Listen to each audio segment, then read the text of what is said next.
Assalamualaikum warahmatullahi wabarakatuh. Perkenalkan, nama saya Gwini Diska Adila, NIM 20050404026.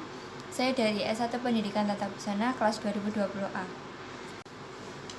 Untuk tugas UTS Pendidikan Pancasila, saya akan menjelaskan Pancasila sebagai filsafat dengan subbab pokok-pokok pikiran dalam Pancasila.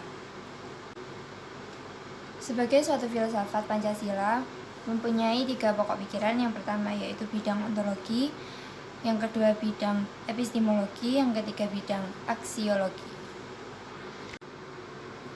Yang pertama, bidang ontologi. Menurut Notonegoro, hakikat dasar ontologis Pancasila yaitu manusia. Kenapa? Karena dijelaskan bahwa bidang ontologi membicarakan hakikat keberadaan dari segala sesuatu termasuk Tuhan Yang Maha Esa, manusia, dan alam semesta. Hal itu sesuai secara hierarkis dengan sila pertama yaitu ketuhanan Yang Maha Esa. Alam semesta yang menjadi wahana dan sumber kehidupan manusia. Manusia mempunyai sifat monopluralis dan monodualis, baik sebagai makhluk pribadi yang mempunyai sifat individu dan sosial, serta manusia memiliki tanggung jawab dan kewajiban baik horizontal maupun vertikal. Kewajiban dan tanggung jawab secara horizontal yaitu kewajiban dan tanggung jawab manusia kepada Tuhan Yang Maha Esa, serta yang vertikal kewajiban dan tanggung jawab manusia kepada sesama manusia dan alam semesta. Manusia pun bertanggung jawab terhadap bangsanya dengan menjunjung tinggi harkat dan martabat negara. Hal tersebut didukung dengan adanya eksistensi tata budaya, baik budaya dari nasional maupun universal. Cara-cara mendukung harkat dan martabat bangsa yaitu dengan melestarikan budaya Indonesia dan mengkonsumsi produk dalam negeri.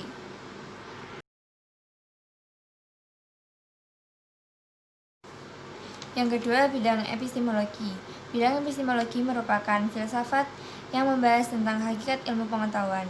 Seperti halnya hubungan sila-sila Pancasila, bidang epistemologi tidak dapat dipisahkan dari bidang ontologi, yang berarti bidang epistemologi berkaitan erat dengan hakikat manusia.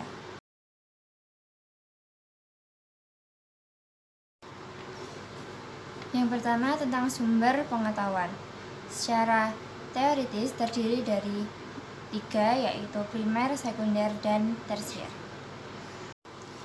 Yang kedua, tentang teori kebenaran pengetahuan manusia yang terdiri dari 4 tingkatan secara hierarkis. Yang pertama yaitu pengetahuan secara indera, ilmiah, filosofis, dan pengetahuan religius.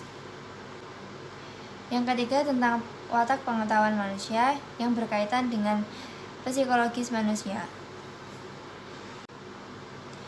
Merujuk pada pemikiran Aristoteles bahwa nilai-nilai tersebut sebagai kausal material isi Pancasila. Selanjutnya, susunan Pancasila sebagai suatu sistem pendidikan maka memiliki sifat formalogis baik dalam arti Pancasila maupun dari isi arti Pancasila.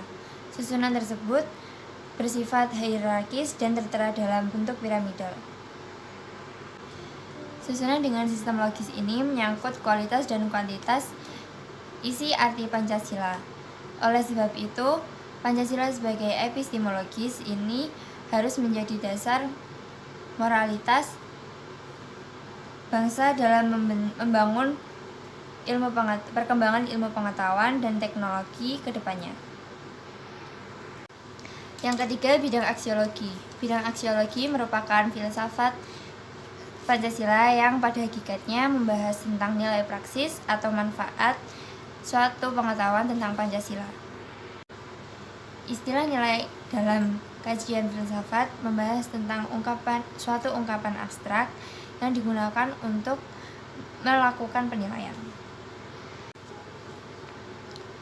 Terdapat berbagai macam teori yang membahas tentang pengertian nilai, dan hal ini sangat bergantung pada titik tolak dan sudut pandang setiap teori pengertian nilai. Ada 2 macam sudut pandang, yaitu sudut pandang secara subjektif dan sudut pandang secara objektif.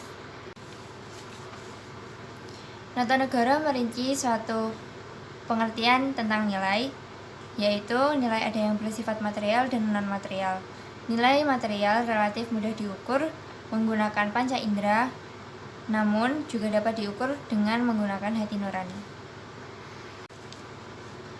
Menurut Notonegoro, nilai Pancasila termasuk dalam nilai kerohanian, namun juga memperhatikan nilai material dan nilai vital. Dengan demikian, nilai Pancasila termasuk nilai kerohanian, namun juga tergolong secara lengkap dan harmonis yang bersifat sistemik hierarkis.